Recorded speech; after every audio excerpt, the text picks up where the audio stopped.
Hey people, welcome to another episode of Redneck Gardening. Today I'm going to show you the easiest and best way to germinate strawberry and pawpaw seeds. A pawpaw is a slow growing tree. It usually grows in covered forest. It doesn't like direct sunlight till it's about 5 years old, and you have to have several of them together. I just found this bunch when I cleared the overbrush, and I found these growing, and these small ones just started growing up this year. They're 1 year old, and you really can't transplant them. Even though they look small, they might have a taproot that's 2 foot long, and you can't damage that taproot. So if you want to have them growing in a certain place in your yard, you pretty much have to plant the seed there and keep it covered till it's 5 years old. Or you have to buy a tree from somewhere, and it'll be in a deep pot. This tree only held 3 fruit on it, and when I seen one of them was missing, I knew they were ripening up. The animals done got it. So I put a bucket underneath there and put a plate on top of the bucket, so when these got done they would fall in. When they get growing good, they'll have a lot more fruit on them. This is one growing down the road, and it's just a short shrub. It was 4.5 foot tall, but it's underneath where the sign company has big billboards, so they come in here and bush hog it every couple of years. And so there's no telling how old it is, but they bush hog it and it grows back up in a couple of years and puts on a bunch of fruit. But this was back in July 9th of 23 that I took these pictures, and it was just loaded down with fruit. And so I'm sure this is where that animal was eating this fruit and walking through the woods up to my place, and he shit the seeds out, and that's where mine come from. But I'm going to start this video out with strawberries, and you're really only going to need 2 things. You're going to need a 6-foot step ladder, and you're going to need a Redneck egg beater. And so the reason you need the step ladder is to get your strawberry seeds for free. When it's strawberry season, go down to Winn-Dixie. I say Winn-Dixie because if they see one strawberry turning, they'll throw them all out in the dumpster. And go on inside first and see how much they want for them strawberries. And if you don't see a bad strawberry in there, that's because they threw it in the dumpster out back. And that's what you're going to need that ladder for. So go in that dumpster and start pulling out these baskets of strawberries. And you might find the baskets look too good. You might find yourself in there eating them. You pull one brown one out and the rest are red. But bring them on home and you're going to peel them. The strawberry seeds on the outside there. And take and peel all them. And the inside is just as good as the outside. You can eat the rest of that. And then add you some water to that. And add that back to the water. Just to help them slide out a little better. And this when it comes time for that egg beater. A lot of people use a blender, but you don't want to cut the seeds up in there. You just want to break them loose. And so I'm going to put this in my drill. I'm going to put it on a number 1.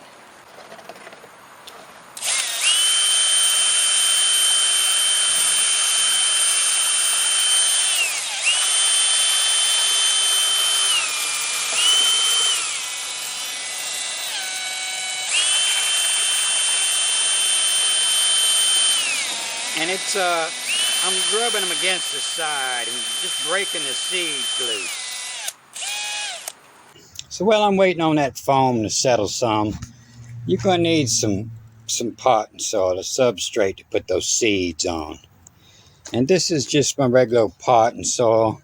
And I'm going to change out my egg beater and I'm going to beat it up because these seeds are really tiny. I don't want any big pieces of wood in there. And then I got some old peat moss, and it's old, it's dried up, and I'm going to add that to it.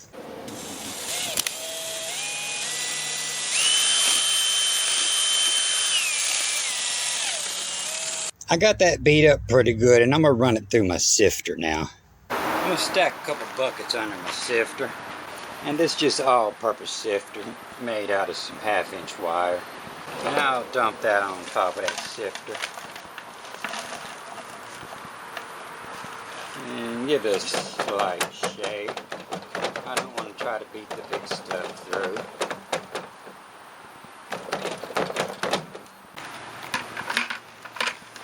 And that's going to be plenty there. I'll add some peat moss to that. And it's really old, it's really dry. It's going to crumble pretty easy here.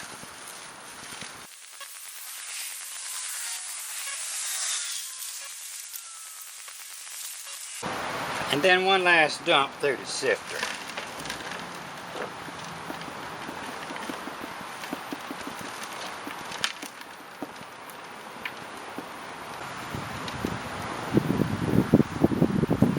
And that's going to work out good.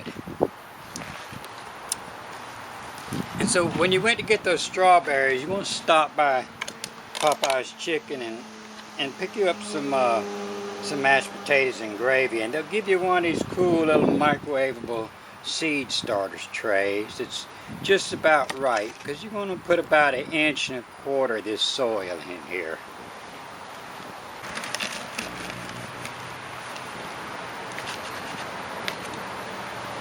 And pull out whatever's too big.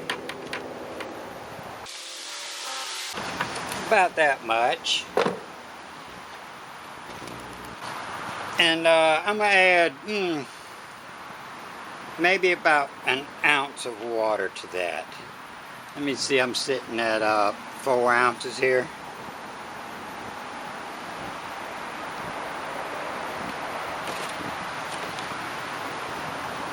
Yeah, about 2 ounces of water to that.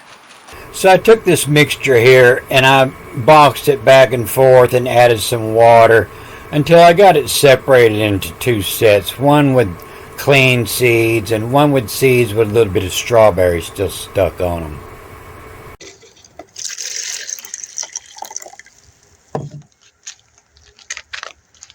And I'll put this fine screen on top of my sifter. I don't remember exactly what it is. It's 20 years old, but it's tighter than a 2020 gauge. But with some boxing back and forth, I can get the majority of the seeds, and I'll pour the cleans through on this screen, and I'm going to flip it and catch the rest of them.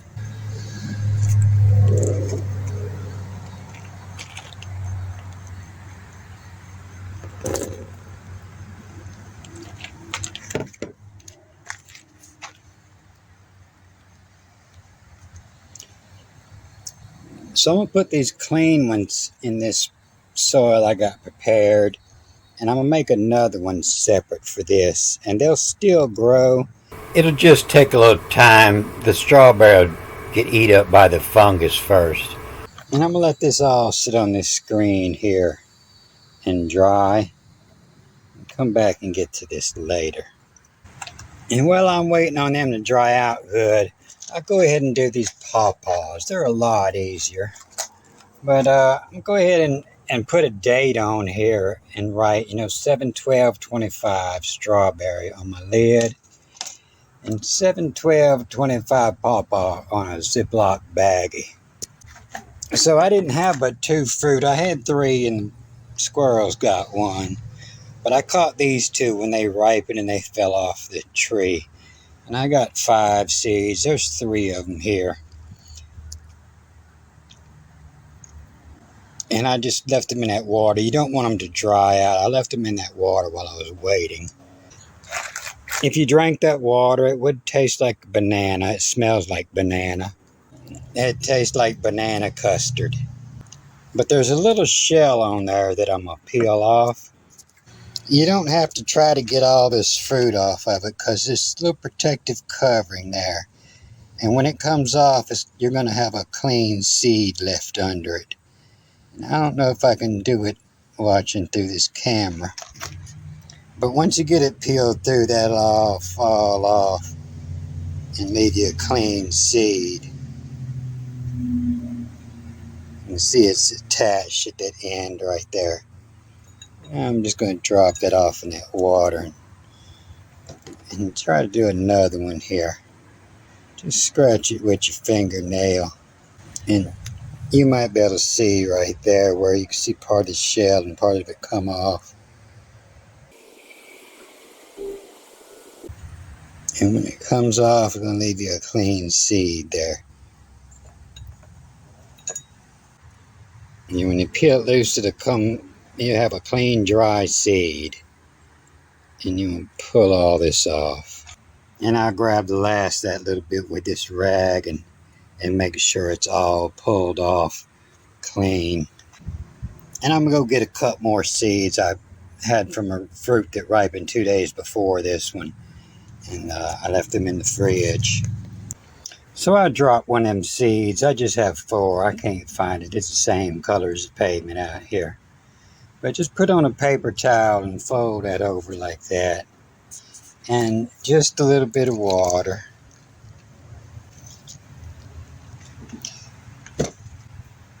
And stick that in this labeled plastic bag with date. And stick that in the refrigerator and forget it's there for 4 months. Come back in 4 months and see if your seeds are sprouted. So that'll simulate, the fruit fell, the deer ate it, you shit it out, the fall come, 4 months cold weather. And when you pull it out, it should be starting to sprout for spring. And so these seeds that are clean over here and dry, I'm going to put them on this bed that I had moistened here. If I pick this screen up, they should just shake off of it where these others ought to stick good. And I'll just tap it and scatter them around there.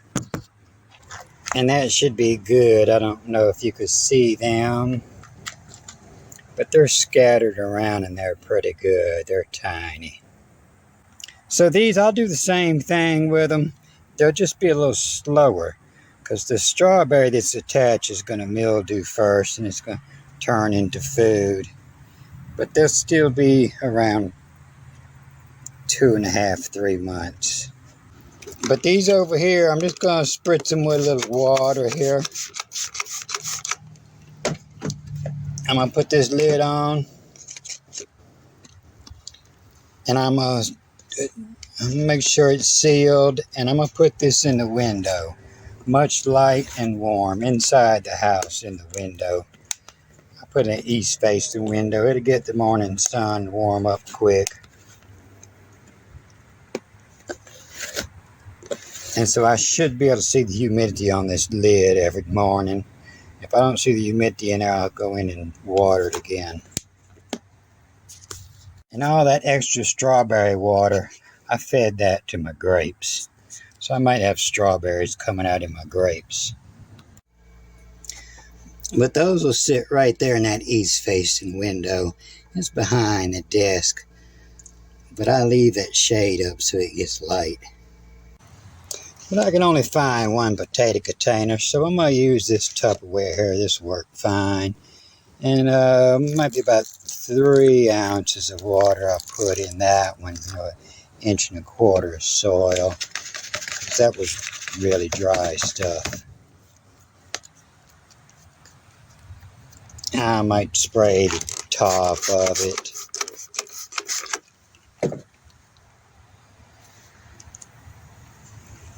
And then I'll put these other seeds on here.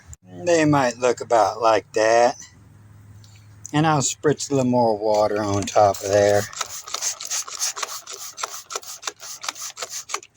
And same thing, I'll cover this and leave it in the window for 4 months. So it's been a hot day. This old football-shaped cantaloupe is getting pretty. I ain't quite smelling it yet, but you can tell these leaves are all sagging. They've been hot. It's time I go water the garden. I harvested those 2 biggest watermelons, and I got a whole bunch of these passion fruit growing good here on both sides of the fence. This is about as big as they get, but it's real light. It's got to fill on up. And they'll let you know when they're ripe because they'll fall on the ground, same as that pawpaw. And the watermelons is looking good. Here's another big one. He's probably going to be the next one to be ripe. I had to sack that one up yesterday. He's getting kind of heavy up there too. And this one's been in his sock for a while, or he would have done fell.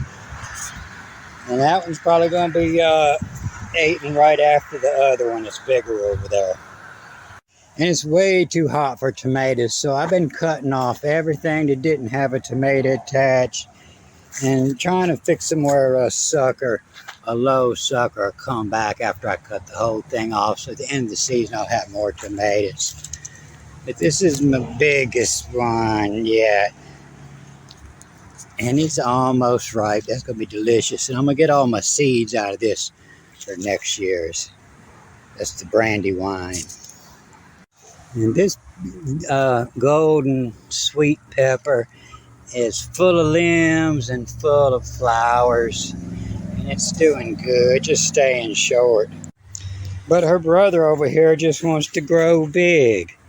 It's just got big leaves. I clipped the top, and so it's starting to Y out here. It's starting to get some branches here. And this one that I grow in low light conditions, it's got a lot of buds on it. It's doing good for its low light conditions. It just grows inside that cinder block beside that tomato. And as soon as these tomatoes ripen on up, they're going to come on off, and I'll cut that way back. In fact, I'll take that one all the way out and let that pepper grow. But these castor plants, they love the sun more than anything. No water, all the sun can't hurt them. They keep on going.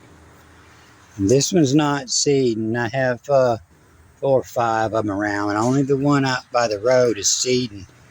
And everything out by the road, that's all a test crop. All of my yard is all industrial. It was all blacktop up here. And it did have a big oak tree growing that I cut. I made a barbecue out of it.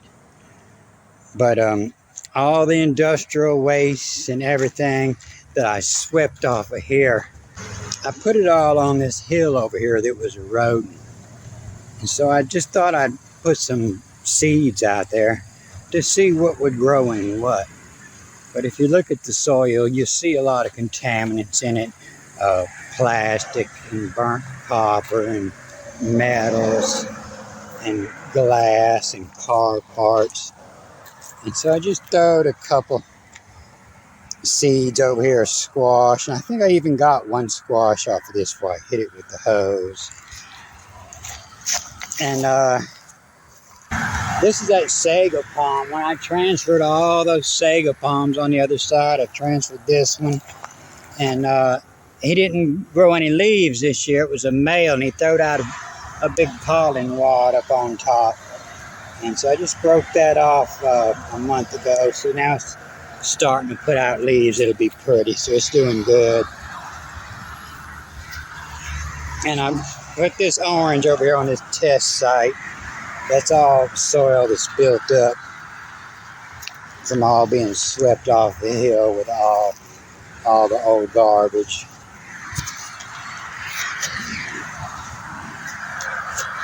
But this castor over here, he's the one that's the happiest. He's the only one that's flowered and making seed for me.